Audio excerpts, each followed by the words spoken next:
My dirty little secret. How I betrayed my vows and found pleasure. Early on in our relationship, we were long distance, and it was rough on both of us. We both cheated on one another, although my cheating was longer and more extensive. After we moved in together, he found a confession journal of mine. Why I didn't padlock the damn thing, I'll never know. Read it, confronted me, and also told me about his indiscretion. There was crying and a few days of bewilderment, but we got over it. After getting very drunk at my best friend's wedding in 2006, I had a one-night stand with a friend of the bride who was just coming off a divorce.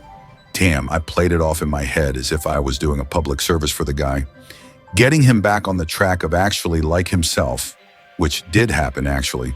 He went on to be a major player in a successful gubernatorial campaign and ended up copping a job in the administration. However, after my walk of shame in the morning, I told myself no more. I wasn't going to do this to anymore, and I was going to turn over a new leaf. So I moved in with him.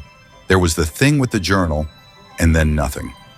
He proposed, and we ended up getting married in 2009. 2 months after our wedding, I dropped my newly minted husband off at the airport to go away for a conference. Since I had driven to a major city to do this, I looked up a friend who lived in the city to hang out and catch up. We'll call him Dan. 2 things about Dan. He's like a gentleman's gentleman. He opens doors, scoots you into your seat, and pays for everything. Chivalry is not dead in his eyes. Second, he towers over my 5 feet 9 inches height with his 6 feet 5 inches height. He's the only person I've ever met that makes me feel dainty. Either way, we hang out, talk, eat, drink a fuck ton of alcohol. Driven to confess by the ethanol, Dan blurts out how he hasn't had sex in over a year and is beginning to doubt himself with women, and has even tried to think about guys. I make the appropriate soothing noises, and the evening goes on. We drink even more alcohol, including stopping on the way back to his apartment to pick up tonic for G&Ts. And once we get back to the apartment, we continue to chat.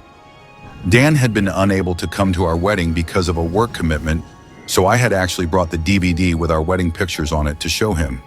That right, I was showing him my wedding pictures when things got nasty.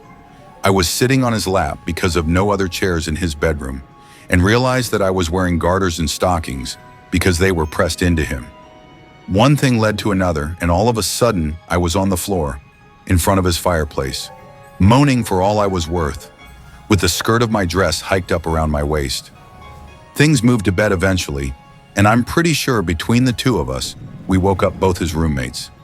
I later found out that it was the first time he had ever received oral. He had just turned 29, and also his first time doing anal.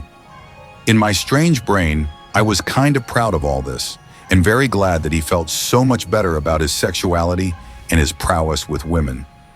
Oh, and let me tell you, Redditors, in his year off, he had not lost his skill.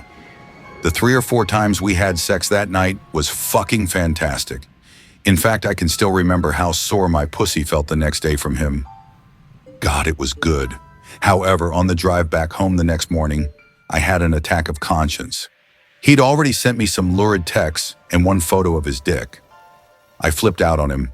I'm a married woman, you can't be sending my shit like that? And on in that fashion. It was pretty horrible of me. I told him not to text me until I figured out my brain a little better. And that brings us up to today, my friends. I've somehow managed to not tell my husband, keep up the friendship with Dan, and I have absolutely no intention of ever telling my husband.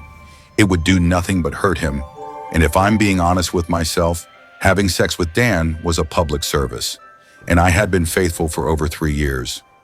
Mainly the reason I'm confessing is that I'm weakening again, and I'm trying to figure out if I can see Dan again. Am I a bad girl?